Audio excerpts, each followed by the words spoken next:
জিনিস শেয়ার করবো আপনাদের সাথে।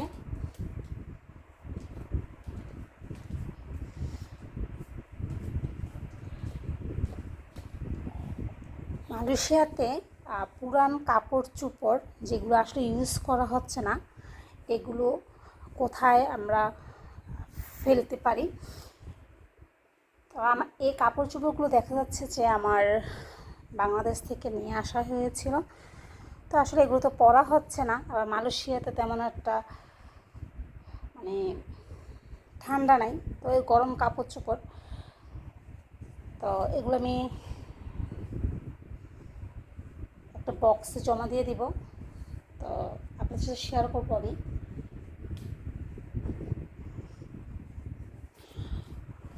দেখা যাচ্ছে যে এই প্যান্টগুলো ইনটেক একটি প্যান্ট, হয়তো বা পরা হচ্ছে না প্যান্টগুলো। তো ওই প্যান্ট ট্রাউজারগুলো আমি আসলে দিয়ে দিব। এগুলো কিন্তু একেবারে ইনটেক, অথবা একবার দুবার পরা হয়েছে।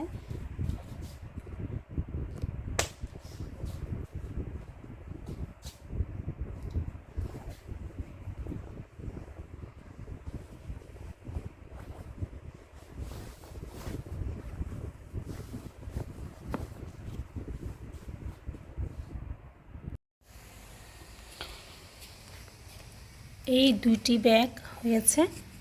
যে কাপড়গুলো আমি ইউজ করব না, এই কাপড়গুলো, আর এই কিছু শু আছে বা স্যান্ডেল কিছু আছে, এগুলো আমি দিয়ে দিব। কোরিয়াতে কিন্তু প্রচুর কাপড় চোপড় দাম আছে। তো দেখা যাচ্ছে যে অন্য অন্য কান্ট্রিতে হয়তো বা কাপড় চোপড়, পুরনো কাপড় চোপড় রাখার জন্য বক্স থাকে, আর কোরিয়াতে কিন্তু এক এক কাপড় চোপড়গুলো দেখা যাচ্ছে আত্মীয় স্বজনের ভিতরে ওরা বিলি করে দেয়। আমার একটা আপু আছে কোরিয়াতে, তো ওই আপুটা আমাকে বলে যে ওরা কাপড় চোপড় তেমনটা কিনতে পারে না, অনেক দাম কাপড় চোপড়।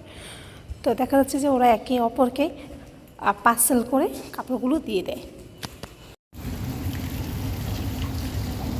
অনেক সুন্দর ওয়েদার। মালয়েশিয়াতে কিন্তু পুরনো কাপড় চোপড়ের দোকান আছে, আর সেকেন্ড হ্যান্ড দোকান আছে।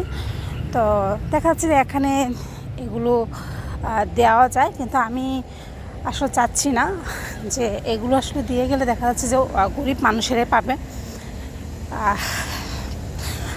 আর যারা মালয়েশিয়া সেকেন্ড হ্যান্ড দোকানগুলো, ওরা অনেকগুলো দোকান আছে এখানে, আমাদের বাসার নিচেও একটা আছে। সো ওইখানে ওরা বিক্রি করে কাপড় চোপড়। তো আমি একদিন ওই দোকানটা আমি আপনার সাথে শেয়ার করব।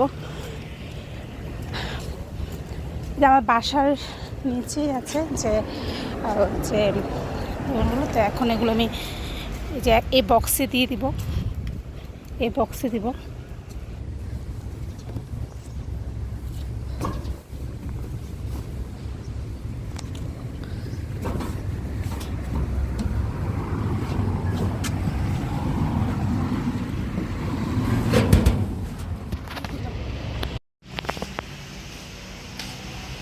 এটা হচ্ছে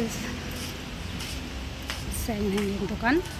তো এই যে সবটা কাঠি উঠেছে, এই যে উপরে আছে।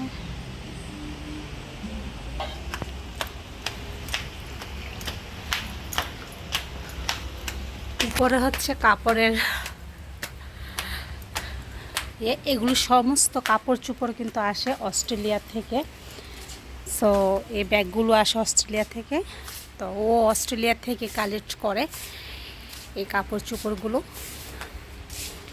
অনেক কাপড় ইনটেকও আছে, অনেক কাপড় চোপড় ইনটেক আছে এখানে, আবার অনেক আছে সেকেন্ড হ্যান্ডের। দেখতে পাচ্ছেন এই সমস্ত কাপড় চোপড় এগুলো সেল হয় এখানে। ঠিক আছে, সবাই ভালো থাকবেন, আর নতুন ভিডিও দেখার আমন্ত্রণ জানিয়ে আমি সানিয়া বিদায় নিচ্ছি। আল্লাহ হাফেজ।